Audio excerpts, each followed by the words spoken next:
everybody. Good afternoon and welcome, Brynhan Darpawb. I'm Oriel Miller. I'm Director of the IWA. For those of you who are just joining us for the first time, welcome to IWA Towers. It's great to be in the office again briefly.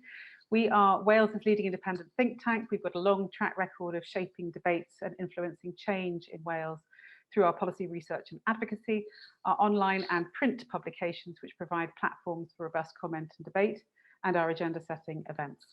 We're a membership organisation with members right across the country and much further afield. We're funded by our members, the events that we run ourselves, and independent trusts and foundations. We're really delighted that so many of you, almost half of today's attendees, in fact, are our members. For those of you who aren't yet members of the IWA, do please consider joining us, because you too can help us make our projects happen, help us continue to deliver events such as this one, and play your own part in making Wales better. A little bit of housekeeping before we get stuck in. It's a webinar on Zoom, so you're muted, I'm afraid, by the host, and we're going to use the Q&A section for questions. If you'd like to direct your question to a particular panelist, please do state their name. If you can ensure your questions are in the chat by 2:30, that will help us make sure they're all answered before the end of the event. We're trying this for the first time because I know it's frustrating getting to the end of the event and there's still some questions that we haven't managed to get to. We also encourage you to put your camera on speaker view in the top right corner of your Zoom screen rather than gallery, because then you see just the person who's talking. We do please and chat in the chat, obviously engage with each other in the chat. Sorry about the noises off, there's drilling next door in the building site. Note that all chat and questions are recorded, and the hashtag for today's event, we've got two. We've got Understanding Welsh Places and we've got Welsh Places Charter. So the Welsh Places Charter has been created by the Welsh Places Influencing Group, which is convened by the IWA. We're a coalition of organisations, practitioners and academics passionate about creating a Wales in which people's social, economic, environmental and cultural well-being is at the centre of our communities. The COVID-19 pandemic has exposed and accelerated problems that have long been embedded in our communities. Our places are struggling in the wake of declining retail sales and lockdown restrictions, and this has had a knock-on effect on the environmental, economic, social and cultural well-being of Wales. It's clear that the way in which we live and work won't be the same as we move towards recovery, and some really big questions need to be asked about what we need to do to ensure our places can not only recover, but they are thriving and resilient too. We at the IWA and our partners believe that the answers to these questions lie within our communities. And throughout this charter, we set out a vision for a Wales where more economic power is returned to local citizens, and it is the norm for people to have a greater say in how they shape their communities.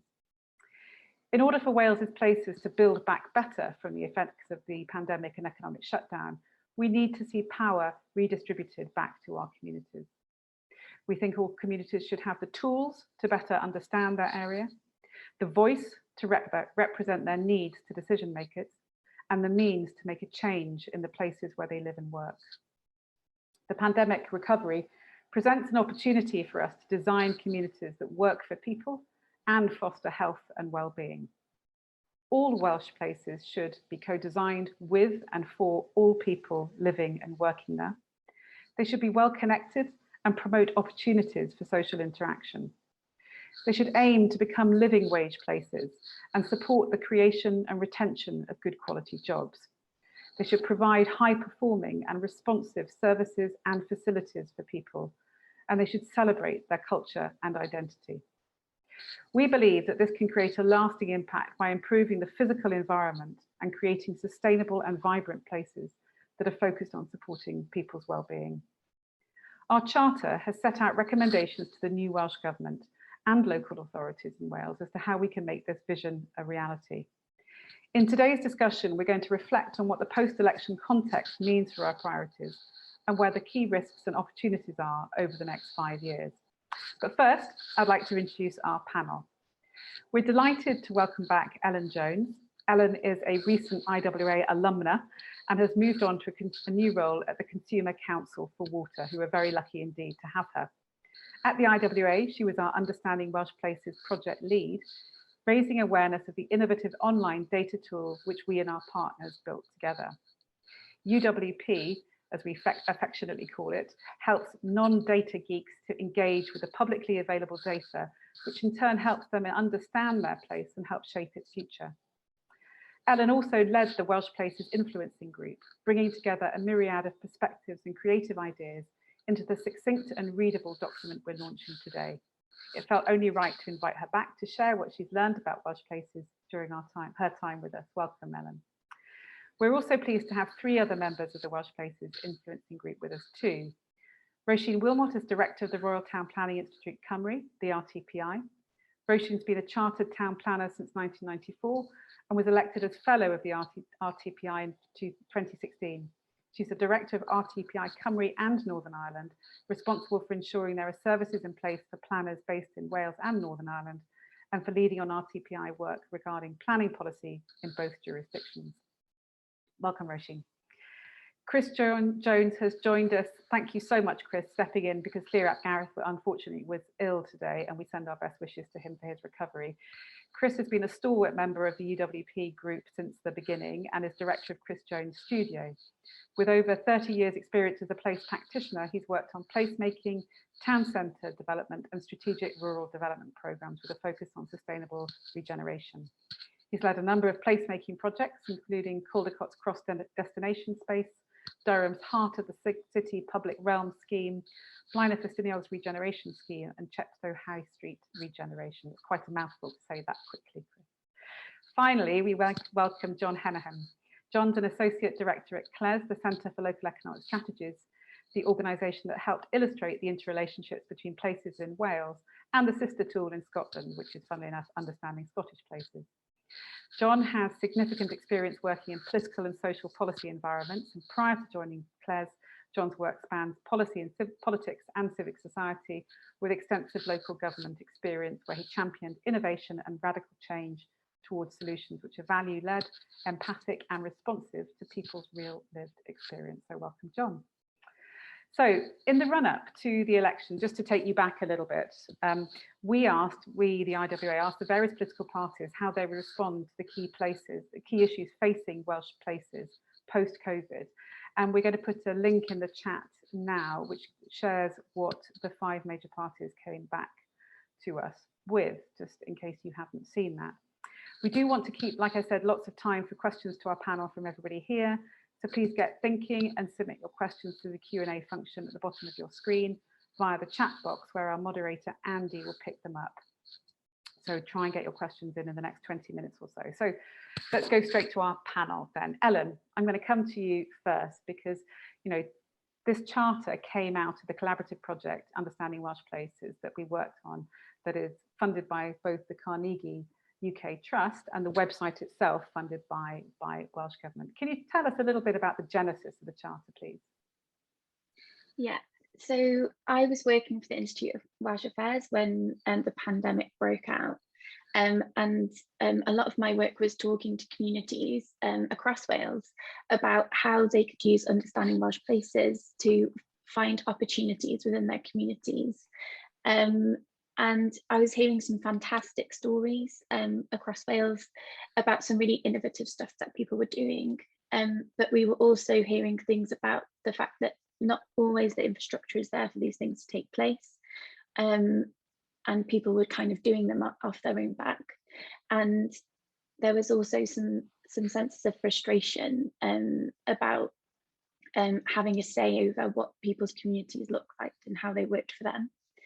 And we also, in hand with that, we had the consortium who helped design the website and bring all of the stuff on there together. And we saw the opportunity ahead of the Senate elections to use all of that wonderful experience and all of the share all the innovative things that are happening in Wales to create what we think are the top recommendations for the Welsh Government to ensure that people have thriving communities as we come out of the pandemic, and that people are able to shape what that looks like so it can work for them. So let's just pick up on this, and I can just see the typical, isn't it? The drilling starts at 5 to 2. Never mind. So one of the things that you flagged there is around the issue of local democracy and how we've, you know, endorsed through the charter a number of new tools and enhanced support for participation in local decision making. we're a couple of weeks after the election, 3 weeks, isn't it, this week? What kind of things do you anticipate coming out of the Senate over the next 5 years? And can you give us a couple of examples of that, that innovative practice that you talked about having seen over your time at the IWA? Yeah, as you spoke about a little bit in the opening, the COVID-19 pandemic has it's accelerated and also exposed a lot of issues that our communities have been facing for a very long time. But it's also shown us that crisis response is often really well handled at a local level, and we need to take all of that experience from the local people in order to create thriving communities. And Welsh Labour over the last Senedd actually have put a lot of things in place, especially around placemaking, making sure that the policy is embedded in Planning Policy Wales and in the National Development Framework, and also making sure that vibrant communities are really embedded in not just planning policy, but all the decisions that Welsh Government make going forward. So I think a lot of at the very high level, are going in the right direction in regards to placemaking communities and local democracy. But we need to see, as we build back better from the pandemic, and I think they called in their manifesto to build back fairer as well, that all of those voices are going to be heard. And a lot of the things that we call for example, encouraging people to have a better say in all forms of democracy in their local areas through things like citizens' assemblies, and as well as giving people the support so that they're able to create projects that work for them in their local community. And it isn't just other people coming in to help them with that, they actually have the time to be able to work on that and create what would work for them as well. Thanks. We're going to pick up on some of those resourcing issues, I think, a bit later on today. But Roisin, I'm going to come to you because from a planning perspective, obviously our charter calls for a number of things to improve participation in the planning process. Could you talk us through some good examples you've seen in recent years, and what kind of thing we might need to see becoming really just standard good practice in terms of becoming the norm in Wales? Yeah, good afternoon, everyone. What's really important in all of this is the early engagement. So it's not when the planning application is submitted and the responsibility then of the local authority to consult with communities. It's much well before then. It's when it's designing plans, designing proposals. So it's that really early engagement and trying to reach everyone as well. And some good examples that we've seen recently through our award scheme, actually, which is a good way of showing this good practice, is Grange Pavilion in Cardiff, for example, which was by Benham Architects and IBI Group. They spent years actually trying to come up with local residents about what could go into this building and how could they change this building. So that was a really good example. Another one was in Pontypridd with Rhondda and Taff Council. They were looking at new town centre regeneration, and Llys Cadwen was the final proposal that's been put forward there. But they really needed community buy-in there. So they did lots of engagement exercises trying to reach different parts of the community. So not just one consultation event in one venue, it's looking at different times, different methods, different venues, trying to appeal to different parts of communities, and also, of course, digital, which is really important now, but not relying on any individual one of those. And there are examples throughout Wales of good early engagement and using different methods to get to different parts of the community, if you like. Thanks, Roisin. And I'm going to ask people in the audience today, please, to share any of those examples in the chat, because it's a good opportunity to say, do you know about XYZ going on around the place as well, just so that we can all learn. John, obviously big area of interest for you and Claire. What can you talk us through the kinds of barriers, the other barriers that people have in terms of being more involved in decision making in their area, and what you suggest in terms of how we might overcome those? Yeah, sure. Good afternoon, everyone. I think for me, one of the key barriers actually is perhaps being too limited in our scope of what we mean by democratic participation. And people should be empowered to play an active role in shaping all aspects which impact on where they live and where they work. So for me, that's not just about influencing decisions, whether that be about development plans or proposals, but also more fundamentally about who owns our economies, where does the investment go, who benefits from that investment. And I think that means putting land and property back into the hands of residents through more inclusive ownership and stewardship models. It means replacing extractive models of business ownership with more local, generative and democratic forms of ownership. It means replacing the conventional approach to development, which might bring together public and private investment in ways that perhaps maximizes profit for private developers, and replacing that in a system where development is designed by the community to meet its own needs. So I think to overcome some of those barriers, we need to focus on issues of ownership and issues of wealth extraction, and we need to redirect economic development, infrastructure and resources to support more inclusive forms of business ownership and promote more community control of land and property assets. So issues around kind of ownership and democratic control of the economy, I think, are a really central and important part of the conversation here. Thanks, John. And we've picked up on some of those issues, particularly in our energy work around community ownership of local energy schemes in particular, but also some of the work we've been doing on the foundation economy. So if you haven't seen, we published one report already, there'll be another one coming out in June, so next month.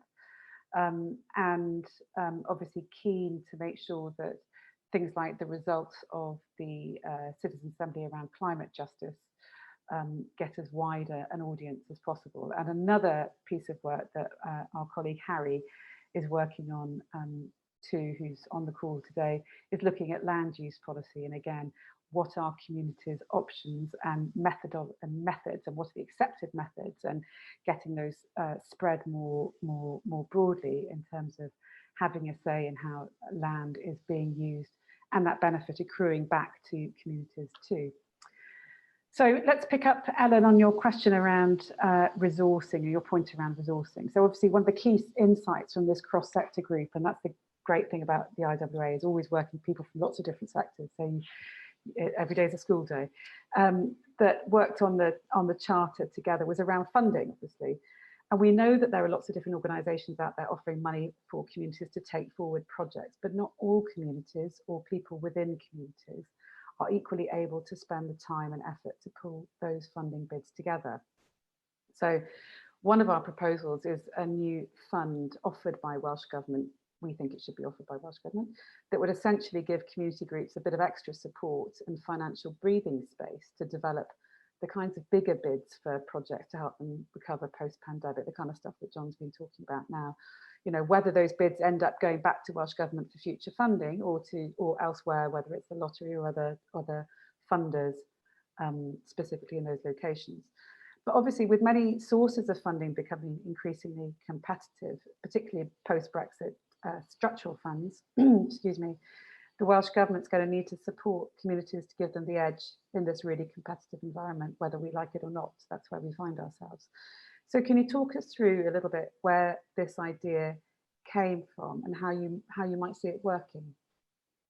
Yeah, a lot of places, especially those who might be in most of need of a project for their area to build back better after the pandemic, they don't often have shovel-ready schemes at the ready. They don't necessarily have the time to invest in applying for these, like UK, especially those coming out of UK government schemes, and they often don't have the training either to be able to win those bids.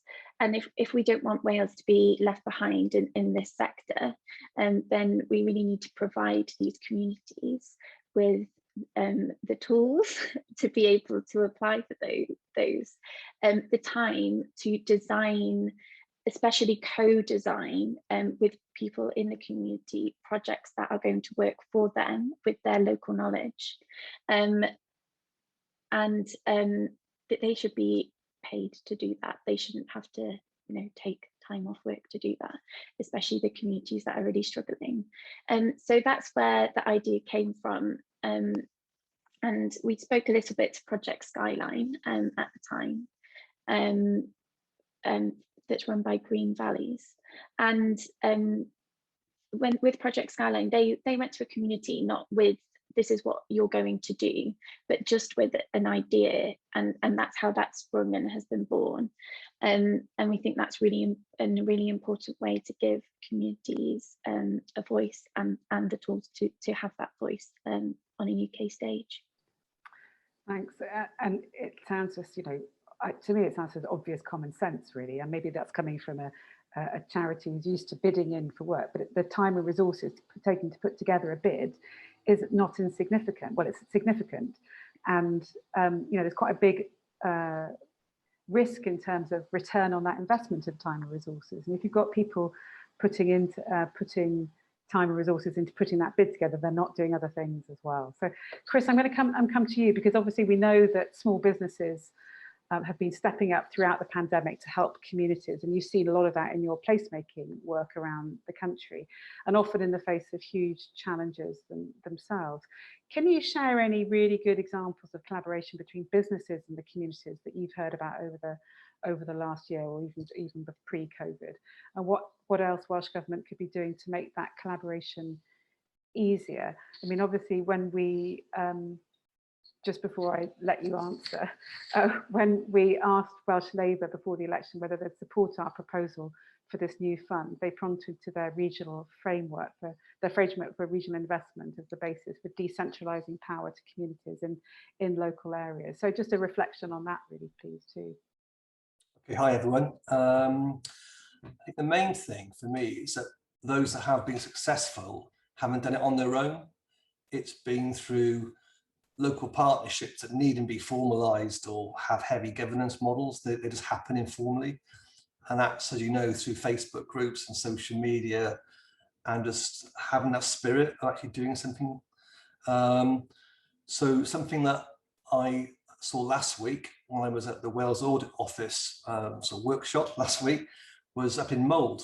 So that's one example where Mould has done the sort of shop local voucher scheme, which has really started to bridge that gap between consumers and local business.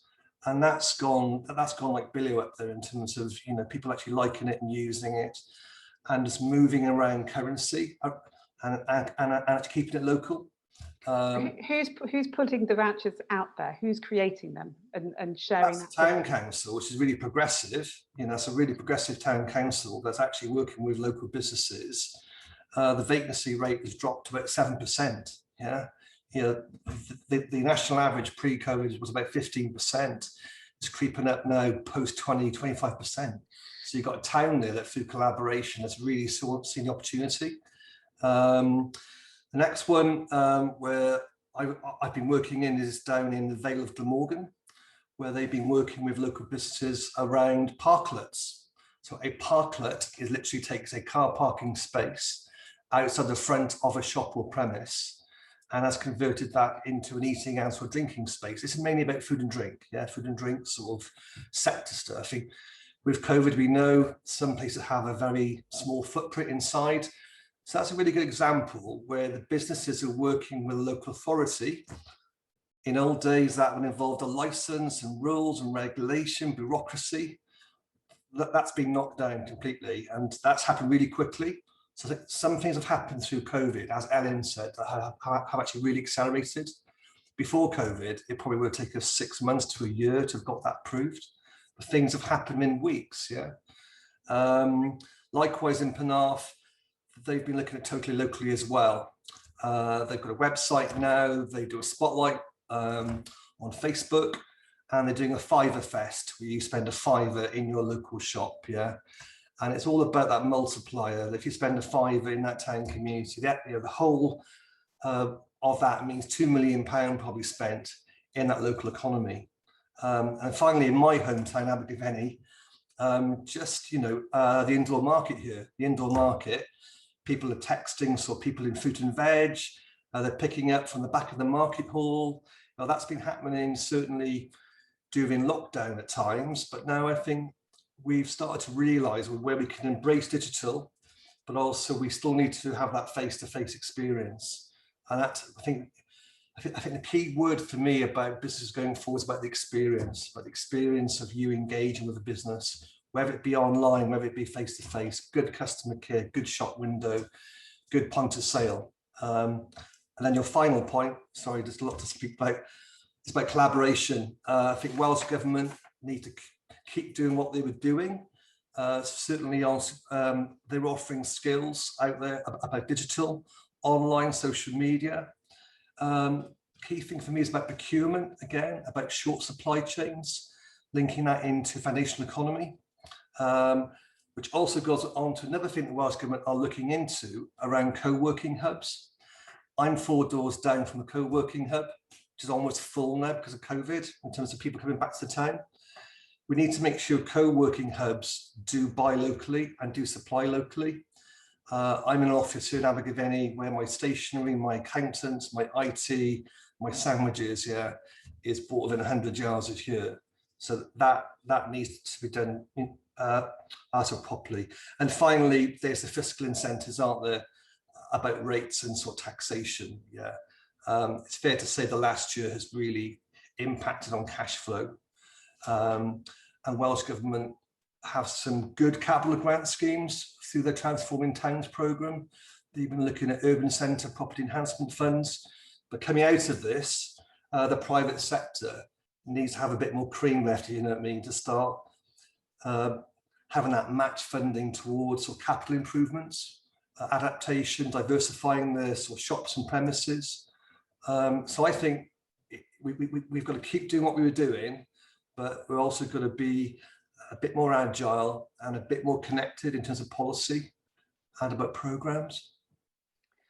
That's really interesting, and thanks for all those examples. Well done for being the poster boy for buy local. I think you could market that much more. That's great. John, let's just pick up on this framework for regional investment programme, and whether it addresses that problem that we talked about in terms of community capacity to write bids and kickstart projects. Because you've talked quite a lot about, big ticket democracy things here, but there's also, to get the money, you've got to produce a proposal that is budgeted and covers the issues and ticks these boxes in terms of future gens and everything else. That's a tall order if you're just making baby steps towards getting more involved in your local community, because you're a mum with young kids, so you can see a need for something and you think, actually, I know what this demographic is and I can make that happen. Or you're somebody who's retired, or you're trying to put together a sports facility, for instance, for young people. All the sorts of different things that make places great to live in for lots of different parts of the community. Do you think it gets at that? Yeah, I mean, I suppose to start, it's worth saying that I think that there's an awful lot that should be welcomed in the framework for regional investment. The kind of multi-year financing, I think, will help communities in terms of longer term kind of planning certainty. The whole place-based focus, I think, helps support that shift to a more place-based economic policy. The kind of overriding commitment around decentralising funding and decision making is really welcome, and that focus on community-led local development. But I guess the devil will be in the detail and in the spirit of how that's implemented. And as you say, we know that community-led local development really requires investment in the capacity of those communities to be able to develop their agendas and their proposals from the grassroots. So I think there does need to be a kind of renewed focus on collaboration, on more deliberative approaches to supporting communities to do that. And yeah, I think communities and community organisations will need adequate support, training and resources in order to do that. And obviously that was the rationale for the proposal in the Welsh Places Charter for a community enabling fund to support communities to do just that. So I would hope that we would all continue to advocate for that, but also just to say that for me, that's not just a role for Welsh Government, but for all levels of governance in Wales, and also for all of the anchor institutions in a place to think about how they're enabling their communities to participate and how they're opening up those conversations and those more deliberative approaches, and really supporting that collaboration that was mentioned earlier. Thanks. I think, you know, I'm just thinking about anchor institutions. I mean, some larger anchor institutions may be perfectly comfortable and used to seeing themselves as anchor institutions, mightn't they? But some smaller ones in smaller places might not see themselves as anchor institutions. There's still kind of quite a way to go on that score. That thing around capacity also is, you know, knowing what's out there in terms of data and feeling comfortable with it. And we saw UWP, and we still see UWP very much as a way of enabling people to kind of get to grips with what's known about their place and the story of their place in the past, present, and helping them shape what the story of the place might be. As an aside, for people who are here, just so as you know, over 10,000 people have now used UWP since it was first launched in October 2019. And if you haven't used it yet, I really would suggest you go and have a look and play around with it. Make yourself a cup of coffee, settle down, and see what you can find out about places that you thought you knew. Because maybe you don't know them in quite the same way, or maybe they're going to tell you that they're similar to different places across the country. So this group, this Welsh Places Influencing Group, arose out of the group helping steer UWP from idea to reality. And it's absolutely that whole thing around making data accessible and opening it up to people who might not be able to access it or interpret it in a lovely Ronseal, other varnishes are available kind of way. It does what it says on the tin. But obviously, it's not just about external organisations to fix the gaps in public provision of data. And we are advocating very much for data to be seen as an essential service for people right across the country, because too often data and evidence about Welsh places can be hard to find, hard to understand, or not available at all. So we, as part of our questions to the political parties pre-election, in terms of how they would all respond to our call to improve the accessibility, quality and presentation of data and evidence, Welsh Labour, obviously now in government again, pointed to their digital strategy as the vehicle for this change. And Roisin, I'm going to come to you, please, really, just for your reflections on that digital strategy and what it means for this whole agenda of things that we're talking about this afternoon. What does it get right? Because we want to, you know, credit where credit's due, and where could it go much further?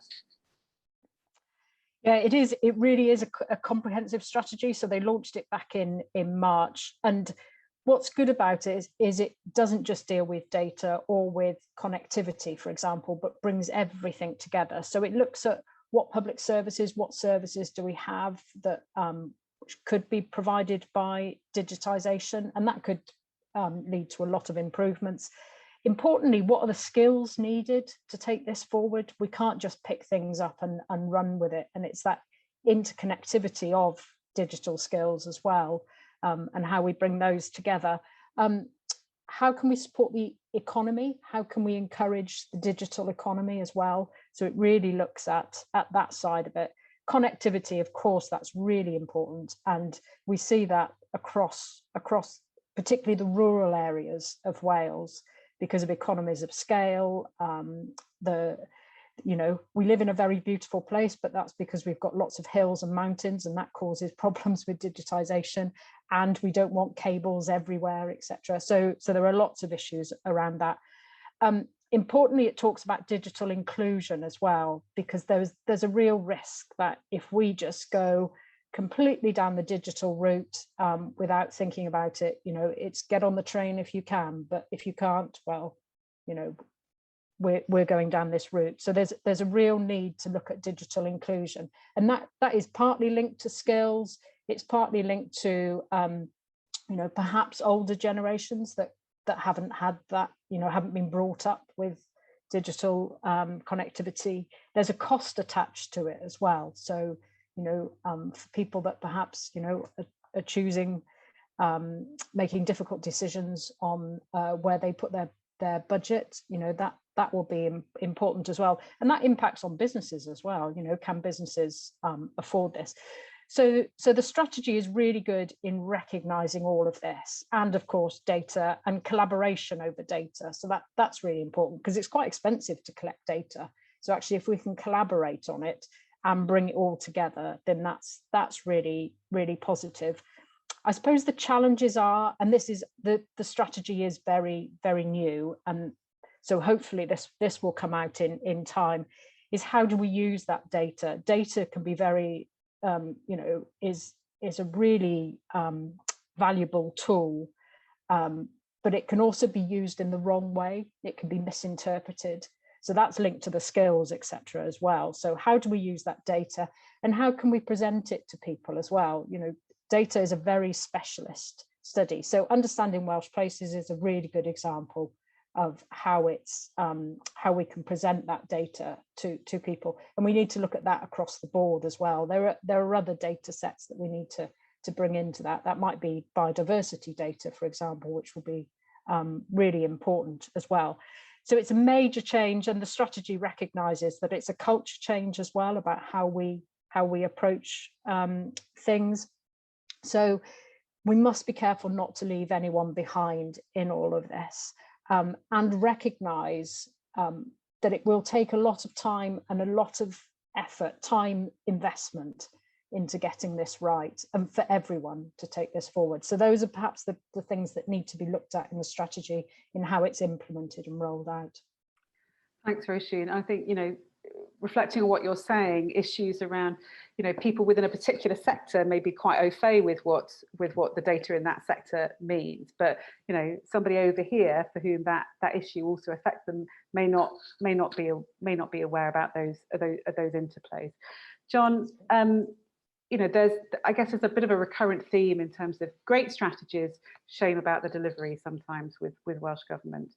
Is there anything else that you would like to see them pushing further on in terms of data and digital? I think Roisin's given us a really good expose of the situation as things stand, but if we wanted to go to the ideal, what would that look like?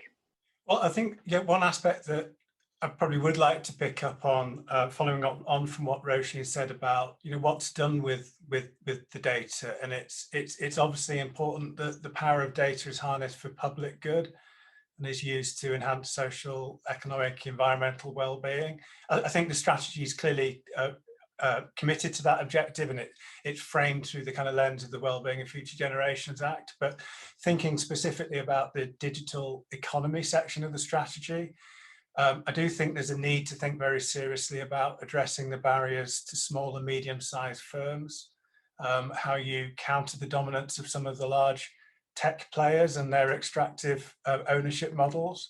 I think you only need to look at how we all kind of currently buy and sell things online, or even how we order kind of takeaway food to see the type of extractive business models that currently dominate and corner those markets, and some of that is accelerated during the pandemic. So I think we need to be thinking quite seriously about more generative alternatives to those business models, and also how to reduce the barriers to smaller and more local businesses that are seeking to develop new kind of digital innovations and applications. And I think there is some interesting emerging practice elsewhere in the UK. In Glasgow in Scotland, for example, there are plans for a community wealth building digital lab that will bring together academics, tech experts and communities, and they're particularly looking at addressing the barriers to small and medium-sized firms kind of innovating in that space. And I think that's a type of initiative that could really succeed in Wales, supported by the digital strategy. That's interesting. I know we've got people from Wales Co-op on the call today, and maybe if somebody could share in the chat what they're doing in that space in terms of that kind of cross-sector stuff, because I know they're particularly working on digital inclusion as well as social enterprises too. But I want to just pick up, and Chris, I'm going to come to you with this before we go to audience Q&A. Because you made a reference to the Transforming Towns Fund before. We know that towns have become a much greater focus of policy, and that's partly because they were long neglected in favour of citizen economic agglomeration. And policymakers do seem finally to be recognising that they need to play a more active role in ensuring that every place in Wales is a good place to live and work. So again, you know, pre-election, the IWA, we asked all parties, but we're just going to focus on the Labour Party's response, given that, again, forming Welsh Government, what their vision of a town centre would be, and the Transforming Towns Fund was the focus of their response. So could you just share your take on that, and what other new opportunities the new government should be taking to go even further? You know, at the beginning of a 5-year term, what would you like to see happening? I think it's fair to say that there is a town centre first policy. I don't think though we should be inward looking. We need to be looking at how we relate to our neighbourhoods. And I think, as Roisin said, I think it's really key to how we connect into our neighbourhoods. You know, we all had through lockdown that sort of 5-mile reach, didn't we? You know, I think people have really started to sort of value what's on their doorstep. So for me, it's about homes, quality of homes, play, amenity space or green infrastructure, how we walk, how we cycle, public transport. So that there's a question of sort of in the box there of Aberdeen, you know, public transport not shutting down at 5:30, you know, quality, frequency of service, you know, all that's really important about mobility. And I think going on to then the town centre itself, it's about ensuring that there is a spirit of change that we need to sort of work with now. People actually, you know, about well-being, about basic services, about quality, affordable in-town living. Yeah, planning policy and sort of planners in terms of use classes and getting into that stuff now, but need to be a bit more agile about land use and about building use that does not dilute the quality, but needs to be there. Yeah, you know, I'm currently working on active travel projects in Wales, which are really important about how people sort of connect into their local offer. Just to go off on one about funding, is that all right, just briefly? Funding, to be fair to Welsh Government, on the previous programme around sort of town centre regeneration, TRI funding, targeted regeneration funding, that had a good 3 to 4 year programme. It was a good horizon. We need to watch in government, there are other programmes that are still annual, and you can't plan, you haven't got that horizon, you haven't got that sense of the community, where do you want to be? You know, these things take time. I think, as Roisin said, you know, the sort of Grange scheme in Cardiff, that took a long time, Roisin, in terms of that being designed and thought about. Yeah, those take 2 to 3 years, but there are some things that can happen now. Yeah, because we sort of know, it's an instinct, we can do it. So government, I think, needs to, it's about trust. Is that all right? That word trust, and about relationships. And that goes back to the point of John about localism and about capacity, and just through our data, through UWP and all that, we've got a real good, rich stream of stuff here, haven't we? Yeah, that we can start to work with. It's just ensuring that those channels work between local places and government. That's interesting. Thanks, Chris. That's really interesting. So I've just jotted down a few things then from what you were saying. One is, I wonder if there's an audit, if anybody knows, and maybe people know in the chat, if there's an audit of what is still annual funding and what is multi-year, and what needs to be, not needs to shift, and have a kind of view of that. That's one query. Your thing about these things take time. I'm just looking at Twitter now saying, yes, absolutely, we've got a long way to go. I saw a comment that, you know, it's still very much kind of councils know best kind of approaches, and the councils being the unitary authorities, not necessarily town and community councils.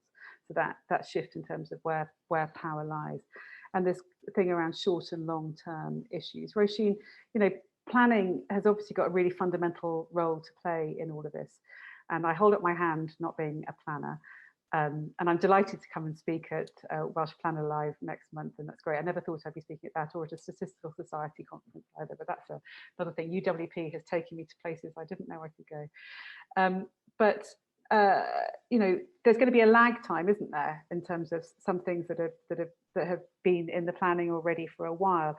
I wonder whether there's enough done now to kind of flag up some of those longer term projects that are already at the beginning stages of that community engagement, sort of just more broadly outside of those immediate environments on the one hand, But I also have a question for you, which is a bit more systemic, which is, you know, is Wales's planning system ready for the task, and what kind of additional support do you and your colleagues need to play the best possible role in revitalising Welsh towns? Because, you know, capacity is obviously an issue. Very conscious, obviously, that this conversation is happening. We're still not out of the pandemic either, and a lot of bandwidth is still taken up at a local authority level on things that might be perceived as more immediate and essential. You know, so can you just talk us through that bundle, please? I realise there's about 2 or 3 different questions in there. Yeah. In terms of future projects coming forward, if I start with your first point that you've made, there are things in the kind of tunnel, if you like, which people are working through. I hear feedback from both private sector consultants and local authorities that actually the designing and planning stage has never been so busy. I mean, local authorities are all reporting increases in planning applications. Now that will be from anything from householder applications through to major applications. But, you know, larger consultancies, architectural and planning consultancies are very busy as well. So there is a lot going on. Consultation engagement with communities has been understandably difficult during the pandemic. So I think we need to be very much aware of that. Certainly planning teams have made a great deal of effort in terms of trying to meet the statutory requirements, but for companies to be able to do full engagement has been more difficult because of the social distancing. So unless it's been digital, which there has been a lot of, that is more difficult. But turning to what if you like, the planning system, etc., that, you know, we have strong policies in Wales. That Planning Policy Wales, the National Planning Policy Statement, is very strong and really strong about supporting active, vibrant town centres, etc. So that is really good. And we've got Future Wales as well, which is the National Development Framework, which Ellen mentioned. But that's at a much higher tier level. That's about your national requirements. So there is an element in there for towns. But your local development plans are really, really important in this. And there should be enough flexibility in there to provide a good approach to town centres, because that's one of their remits as well, generally speaking, across Wales, is about providing vibrant town centres. I suppose we're just going through that phase of what is a new vibrant town centre, and, you know, COVID has moved things on, as Chris has referred, quite quickly. So what will the new look be? And it will be a good number of years before we really get to the bottom of what we want new out of that.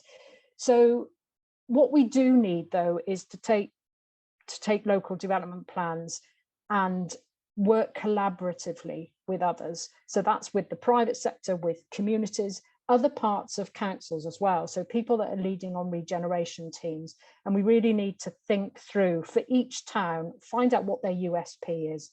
You know, where can they really excel? You know, we've heard about things going on in Abergavenny. Each town is different, and we don't want the same place everywhere as well. So it's about that collaboration and using the planning policies to help design that for the long term as well. Can I pop in there? Yes, Ellen, I was just going to come to you next. So you make your comment first, and I'm going to come back to you with a question. Okay, a lot of these things that we do actually lay out in the charter. So we want places to be vibrant, we want to celebrate their own personal culture and heritage, and we want them to be flexible and easy to use. And there's things in there like supporting the Welsh language and helping celebrate that in our local places, and making sure that there are multiple modes of transport that are accessible and affordable for everyone as well. And if you're interested, you can have a look at those, the specific asks, because Welsh Government, they have signed up to the placemaking charter, which is an amazing thing, coordinated by many people across Wales. I know, Roisin, you're involved. And we support those principles in the charter, but we also have written some solid actions that we think Welsh Government could do in order to make that a reality. And they could really take that and run with it.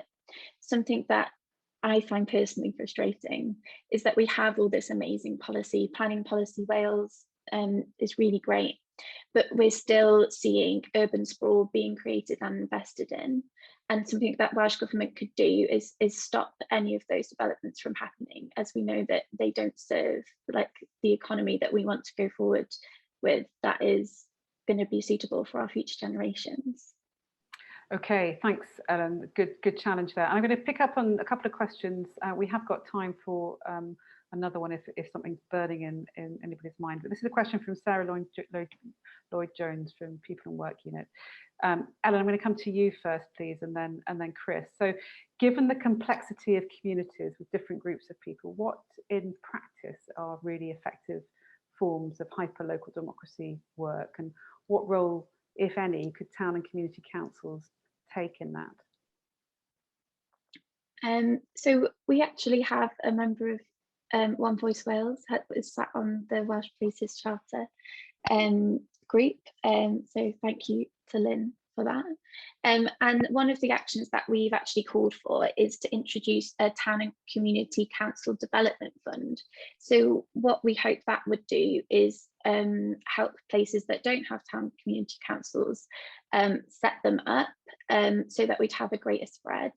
But we also want to encourage different types of people to be standing and having the confidence to stand in those roles. A lot of our town and community councils are run by very similar people, and we'd really like to open that to ensure that everybody's voice is being heard.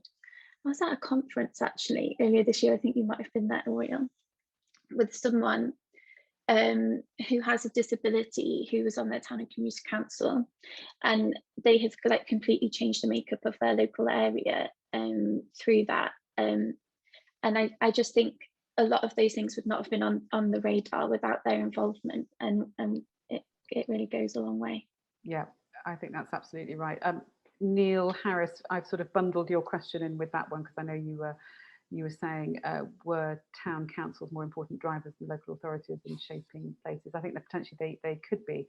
John, let's come back to you with a question from Samuel Young about land ownership and how this is changing in line with broader efforts to develop community projects and redirect economic growth to serve local areas. Can you share anything from sort of wider Claire's experience? We talked a little bit about where the conversation is at in Wales already.